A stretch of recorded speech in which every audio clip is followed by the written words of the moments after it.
بسم اللہ الرحمن الرحیم۔ عزیز طلباء و طالبات، میں عالیہ بطول ملتان پبلک اسکول و کالج ملتان کی طرف سے آپ سب کو جماعت ششم اردو کی کلاس میں خوش آمدید کہتی ہوں۔ عزیز طلباء و طالبات، آج ہم اردو کی کتاب کا سبق 9 گل صنوبر کی کہانی پڑھیں گے۔ گل صنوبر کی کہانی دراصل دو بہن بھائیوں کی کہانی ہے۔ گل بھائی اور صنوبر بہن ہے۔ ان بچوں کی بستی میں طاعون کی وبا پھیلتی ہے اور تمام لوگ مر جاتے ہیں، صرف یہ دونوں محفوظ رہتے ہیں۔ سبق کی پڑھائی کرتے ہیں۔ سبق کی پڑھائی کے دوران مشکل الفاظ کے معنی کی وضاحت بھی کی جائے گی۔ سبق کی پڑھائی شروع کرتے ہیں۔ محسن پور کے وسیع میدان میں بلوچوں نے اپنی بستی بنا رکھی تھی۔ اس بستی میں شروع سے آخر تک جھونپڑیاں تھیں جن میں بہت سے بلوچ خاندان رہتے تھے۔ محسن پور کے آس پاس کے علاقوں میں طاعون کی وبا پھیلی ہوئی تھی۔ طاعون مہلک بیماری کا نام ہے جو چوہوں سے پھیلتی ہے۔ اس وبا نے سینکڑوں گھر اور بیسیوں محلے تباہ کر ڈالے تھے۔ جو لوگ زندہ تھے ان کے سروں پر ہر وقت موت کا سایہ منڈلاتا رہتا تھا۔ موت کا سایہ منڈلانا، موت کا خوف طاری رہنا۔ لوگ اتنے خوفزدہ تھے کہ کسی قدموں کی آہٹ بھی سنائی دیتی تو سمجھتے کہ بس فرشتہ اجل آ پہنچا۔ فرشتہ اجل، موت کا فرشتہ۔ کوئی گھر سے باہر نہ نکلتا کہ کہیں موت نہ دبوچے، لیکن موت نہ اندر دیکھتی ہے نہ باہر۔ جس کی قسمت میں مرنا لکھا ہے وہ لاکھ پردوں میں چھپ کر بیٹھے تو بھی زندہ نہیں بچ سکتا۔ اس لیے بستیوں میں ہر وقت سناٹا سا رہتا، سناٹا، خاموشی، جیسے ہر شخص خاموش بیٹھ کر موت کا انتظار کر رہا ہو۔ اس خوف کے عالم میں بلوچوں کی جھونپڑی البتہ ایسی تھیں جہاں زندگی کے آثار برابر نظر آتے تھے۔ رات کے سناٹے میں کوئی نوجوان بلوچ الغوزے پر تان لگاتا۔ الغوزہ ایک موسیقی کا آلہ ہے۔ تان لگانا، موسیقی کے آلے میں سور لگانا۔ اس کی سریلی آواز دور تک سنائی دیتی۔ بلوچوں کا کہنا تھا کہ آنے والی موت کو ہم روک نہیں سکتے، وہ اس وقت آتی ہے جب اللہ کا حکم ہوتا ہے۔ پھر ہم موت سے خوفزدہ کیوں ہوں اور کیوں موت سے پہلے ہی زندگی کو موت بنا لیں۔ لیکن آخر ایک دن ایسا آیا کہ موت بلوچوں کی جھونپڑیوں میں بھی پہنچ گئی۔ طاعون اتنی تیزی سے پھیلا کہ ساری بستی دیکھتے ہی دیکھتے موت کا شکار ہو گئی۔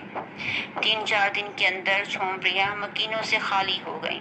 مکینوں سے، گھر میں رہنے والے افراد سے۔ بس ایک جھونپڑی ایسی تھی جس کے 2 ننھے مکینوں کو اللہ نے اپنے حفظ و امان میں رکھا۔ حفظ و امان میں رکھا، حفاظت میں رکھا۔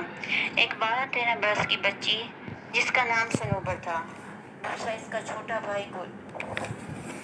اس سناٹے کے عالم میں دونوں معصوم سہمے ہوئے بیٹھے تھے کہ گل نے حسد بھری نظروں سے بہن کی طرف دیکھا اور اپنے پیٹ پر ہاتھ رکھ دیا۔ صنوبر سمجھ گئی گل بھوکا ہے۔ اس نے اسے سہارا دے کر اٹھایا اور اس کی انگلی پکڑ کر قریب کی بستی کی طرف چل پڑی۔ چند سو قدم کا فاصلہ انہوں نے یوں طے کیا جیسے کوئی بہت دور کی منزل طے کی ہو۔ بستی میں داخل ہوتے ہوئے دیکھا کہ گلیاں اور سڑکیں ویران اور سنسان پڑی ہیں۔ دور دور تک کہیں آدمزاد کا نشان نہیں، آدمزاد انسان۔ مرنے والے مر گئے اور جو جیتے بچے وہ لاشوں کو بے گور و کفن چھوڑ کر نہ جانے کی طرح نکل گئے۔ بے گور و کفن، جس کو نہ کفن دیا جائے نہ دفن کیا جائے۔ تبھی صنوبر گل کو سہارا دی اللہ کے بھروسے پر آگے بڑھتی رہی۔ آخر دور ایک گھر سے دھواں نکلتا دکھائی دیا۔ اس نے دل میں ہمت اور قدموں میں طاقت پیدا کر دی۔ گرتے پڑتے اس طرف چلے، آخر کار ایک پختہ حویلی کے سامنے آ کر رکے۔ پختہ حویلی، مضبوط مکان۔ دروازہ کھلا ہوا تھا، وہ گھر کے اندر داخل ہو گئے۔ دیکھا کہ سامنے مسہری پر ایک خاتون بیٹھی ہے جو دیکھنے میں کسی امیر گھرانے کی بیگم معلوم ہوتی ہے۔ 3-4 بچے ان کی مسہری کے ارد گرد بیٹھے شاید کسی کھیل میں مگن ہیں۔ صنوبر آگے بڑھی، بیگم صاحبہ کو سلام کیا اور کہا، شکر ہے کہ آپ کو اور آپ کے بچوں کو اللہ تعالیٰ نے اپنی حفاظت میں رکھا۔ ہم دونوں بہن بھائی ہیں، اپنی ساری بستی میں بس ہم دونوں زندہ بچے ہیں۔ میرا چھوٹا بھائی بہت بھوکا ہے، اگر اس کے لیے کھانے کا انتظام کر دیں تو آپ کی بہت بڑی عنایت ہوگی۔ خاتون نے صنوبر کی بات سنی تو اس سے کہا، لڑکی، ہم تم دونوں کو کھانا بھی دیں گے اور کپڑے بھی۔ ہمارے یہاں آرام سے رہو، گھر کا کچھ کام کاج کر دیا کرو۔ خاتون کی اس بات پر صنوبر کا چہرہ غصے سے تمتما اٹھا، غصے سے لال ہو جانا۔ وہ समझी ये औरत हम दोनों को गुलाम बनाकर रखना चाहती है। बड़ी सख्ती से खातून से मुखातिब हुई और कहने लगी, बेगम साहिबा, आप हमारी मजबूरी से फ़ायदा उठाकर हमें गुलाम बनाना चाहती हैं। आपको शायद मालूम नहीं कि हम खुददार और गैरतमंद माँ बाप की औलाद हैं। हम काम करने को ऐब नहीं जानते, मगर गुलाम बनकर रहना हमारी फितरत के खिलाफ है। दोनों बहन भाई भी इस वैरान झोंपड़ी में आ गए। सनोपर ने गुल को थपक थपक कर सुला दिया। उसकी आंखों में आंसू थे, दिल में तरह तरह के ख्यालात का हजूम। इस हालत में इसे न जाने कब नींद आ गई। बहुत देर में आंख खुली तो देखा कि गुल जिसे वो अपने आगोश में लेकर लेटी थी वहां नहीं है। हुआ यूं कि गुल बहन से चिमट कर सो गया था, मगर सख्त प्यास की वजह से जल्द ही इसकी आंख फूल गई और वो पानी की तलाश में झोंपड़ी से बाहर निकल गया। घूमता फिरता फिर इस हवेली के पास पहुंच गया जहां से कुछ देर पहले वो और सनोबर वापस आए थे। बेगम गिनो को उन्हें से देखा तो अंदर ले गए। बेगम के दिल में सनोबर की बातें तीर की तरह लगी थी। इसने गुल को देखा तो इंतकाम की आग भड़क उठी। दिल में सोचा कि इस मकबूल लड़की के भाई को जिंदगी भर गुलाम न रखा तो मेरा नाम ज़हीरा नहीं। गर्ज इस जज्बे के तहत औरत मासूम गुल से गुलामों जैसा सलूक करने लगी, इस खौफ से कि कहीं सनोबर अपने भाई को तलाश करती हुई इसके घर ना पहुंच जाए। इस हवेली को छोड़कर एक और गांव में रहने लगी। गुल को अपनी उम्र ले गई। गुल सुबह से शाम तक इन मुश्किल कामों में मशगूल रहता, मसरूफ रहता, जो ज़हीरा इसके सपुर्द करती, जिम्मा लगाती। वो काम भी करता और दिन भर ज़हीरा की बुरी भली बातें भी सुनता। ऐसे मौक़ों पर इसे सनोबर की वो बात याद आती कि ज़हीरा इन दोनों को गुलाम बनाकर रखना चाहती है। गुल को ज़हीरा के यहाँ रहते हुए कई बरस गुजर गए। वो काम तो करता रहा, लेकिन दिल ही दिल में आज़ाद होने का ज़म को भी फूटा करता रहा।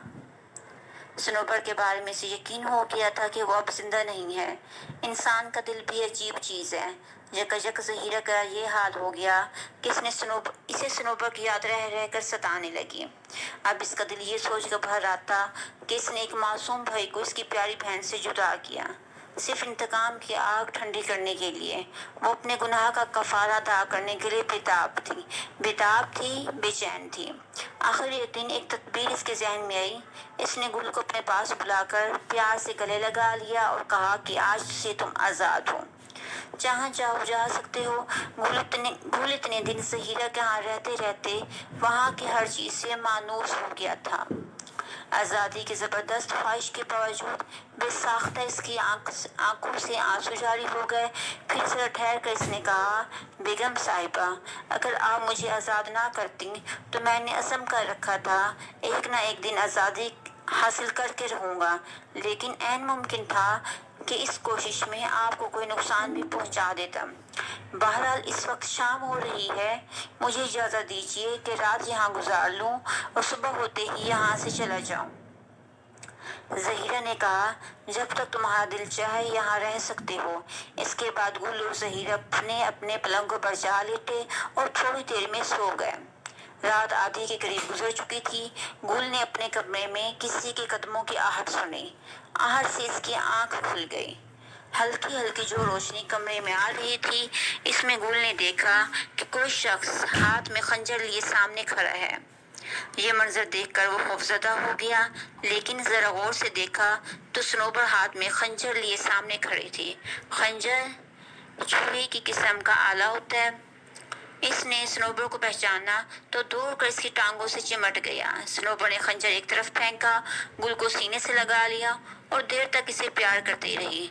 फिर चकचक इसने घबरा कर गुल को अलहदा करते हुए कहा, गुल, आज तुम्हारी गुलामी की आखिरी रात है। मैं खंजर इसलिए यहाँ लाई हूँ कि ज़हीरा से इसके जुल्म का इंतकाम लूँ और तुम्हें गुलामी की कैद से रिहाई दिला दूँ। ये कहकर इसने खंजर हाथ में उठा लिया। गुल ने सनोबर की बात सुनी तो इसे अपनी और ज़हीरा की गुफ्तगू की सारी तफसील सुना दी। सनोबर ये सुनकर बहुत खुश हुई कि ज़हीरा ने गुल को आज़ाद कर दिया है। इसे इस बात की खुशी थी कि इससे ज़हीरा के कत्ल करने का जो गुनाह सरजद होने वाला था, अल्लाह ताला ने इससे महफूज रखा। जिस कमरे में गुल और सनोबर बातें कर रहे थे, इसके बराबर वाला कमरा ज़हीरा का था। गुल और सनोबर की आवाज़ से इसकी आंख खुल गई और गुल के कमरे में आई। आते ही इसकी नज़र सनोबर के खंजर पर पड़ी।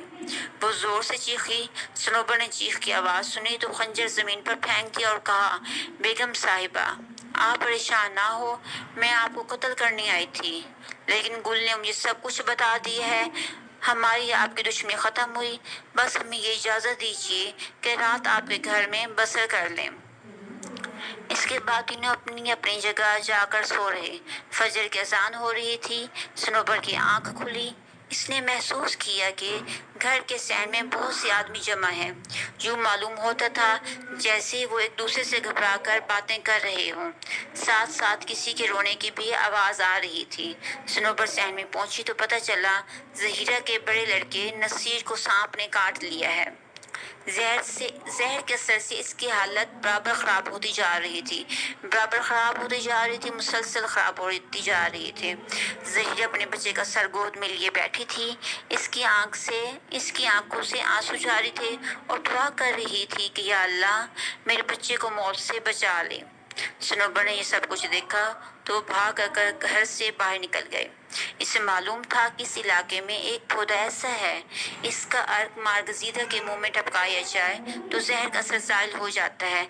मार्गजीदा सांप का डसा हुआ, टपकाया जाए, डाला जाए, जहर का असर ज़ाइल हो जाता है, जहर का असर ख़त्म हो जाता है। थोड़ी सी तलाश के बाद वो पौधा मिल गया। वो तेजी से इसकी पत्तियां तोड़कर ले आई और इनका अर्क निचोड़कर नसीर के मुंह में टपका दिया। अर्क के कतरे नसीर के मुंह में पड़े तो इसने फौरन आंखें खोल दी और माँ की तरफ देखा और कहा, अम्मा। जहीरा ने अपने लाल के मुंह को चूमा, फिर उठकर सनोबर को अपने सीने से लगा लिया। जी तो अजीज तुलबा व तालिबात, ये तो थी मुकम्मल सबक की पढ़ाई। मैं उम्मीद करती हूँ सबक की मुकम्मल पढ़ाई के बाद आप इस काबिल हो जाएंगे कि सबक के मश्की सवालात के जवाबात दे सकें। शुक्रिया। अल्लाह हाफिज़।